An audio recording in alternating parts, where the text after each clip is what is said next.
E aí, galera, tudo bem? Sejam bem-vindos ao nossa nova sala de aula. Hoje é o vídeo 1. A gente vai começar sobre um assunto que já foi iniciado em sala de aula, mas que agora a gente vai dar continuidade aqui nesse ambiente. Qualquer dúvida, qualquer pergunta, só usar o fórum de dúvidas que eu vou responder o mais rápido possível, beleza? Então, para a gente iniciar, já abram um caderno, já abram um livro e anotem, beleza? Vamos lá então. Idade média, galera. Seguinte, nessa nossa primeira aula eu vou retomar algumas coisas que a gente já havia falado, como a linha do tempo e a divisão do tempo, a periodização da Idade Média, ok? Seguinte, galera, Idade Média, como o próprio nome sugere, é um período que fica no meio, certo? Idade Média, meio. Então, fica no meio do que, professora? Como a gente viu em sala de aula, a Idade Média ela vai ficar entre a Antiguidade e a Era Moderna, ok? A gente viu que a Idade Antiga, né, a Antiguidade, ela vai se encerrar com a queda do Império Romano do Ocidente, né? Quando os povos germânicos invadem a capital de Roma e tiram. Opa, deu um spoiler aí. E tiram o último imperador romano do poder, certo? Então vai ser nesse momento em que a Idade Média ela se inicia. Mas em que momento que ela se encerra? A Idade Média ela vai durar aí do século V até o século XV. Então tem muito tempo, são 10 séculos. Então a Era Moderna ela se inicia, né, quando o Império Romano do Oriente se encerra. Então a Idade Média ela está entre a queda do Império Romano do Ocidente e a queda do Império Romano do Oriente, ok? Oh, desculpa se a tia embolar um pouco, porque isso aqui é novidade para mim. Então, na Idade Média a gente tem uma periodização também. Os historiadores eles dividem em alta e baixa Idade Média para poder estudar melhor cada período, a importância de cada momento e tudo mais. Então, como acontece bastante coisa, eles dividem entre alta e baixa Idade Média, ok? Idade Média, Idade das Trevas, vocês devem ter visto que eu botei aí a figura de um personagem muito conhecido que simboliza, né, um bruxo do mal, um bruxo das trevas e tudo mais, do filme do Harry Potter. Eu peguei essa imagem para a gente começar a discutir sobre essa expressão. Em sala de aula eu já falei para vocês que essa expressão ela foi muito utilizada para denominar a Idade Média, mas hoje em dia a gente não utiliza mais ela. Mas por quê, professora? Por que a gente não utiliza?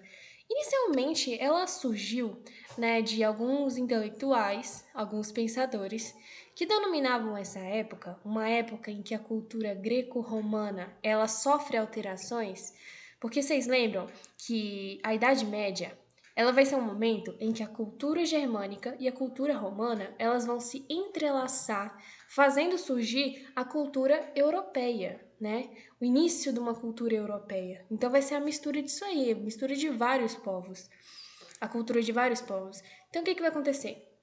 Para eles, a Idade Média foi um período em que a cultura greco-romana foi esquecida, né? Eles tinham a cultura greco-romana como o ápice da humanidade, né? É como se fosse o exemplo a ser seguido, a cultura greco-romana, como eles desenvolveram as coisas. Então, como os romanos eles vão ser aí derrotados e inseridos na comunidade germânica, eles têm esse período como um período de trevas, um período em que nada se produziu, que nada se criou, que a igreja ela fez com que esse desenvolvimento fosse lento, como fez com que eles não se desenvolvessem corretamente e tudo mais. Enfim.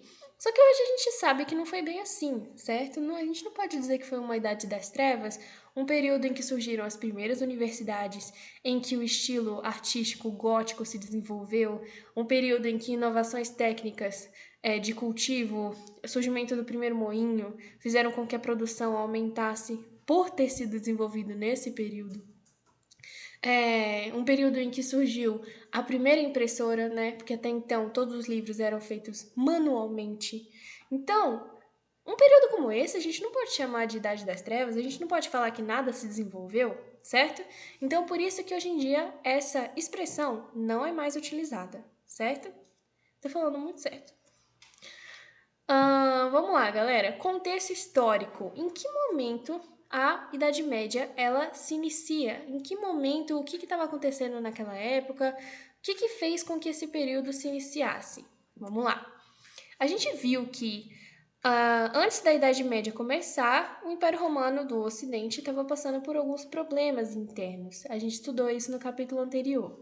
Esses problemas fizeram com que ficasse mais fácil a chegada desses novos povos, né, os povos germânicos, e que com o tempo eles conseguissem consolidar uma invasão completa, né? Eles conseguiram tomar a capital romana e depor, né, tirar do poder o último imperador romano.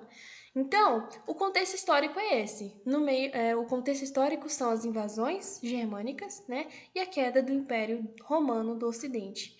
A gente pode dizer que essa cultura nova que vai surgir, a cultura medieval, vai ser uma mistura entre a cultura germânica e a cultura romana, beleza?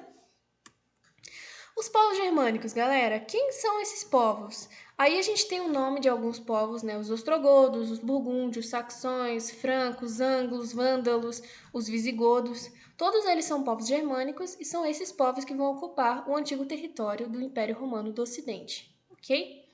Algumas características desses povos. Primeiro de tudo, eles eram politeístas. Vocês lembram lá da mitologia nórdica, do Thor, do Odin? Então, esses povos acreditavam nessas figuras, e assim como os gregos, eles tinham sua própria mitologia para explicar acontecimentos que eles não sabiam explicar, ok? Esses povos também, eles tinham uma política de guerra, né? Eles eram povos guerreiros. Eles estavam sempre em guerra para expandir territórios, para adquirir terras férteis.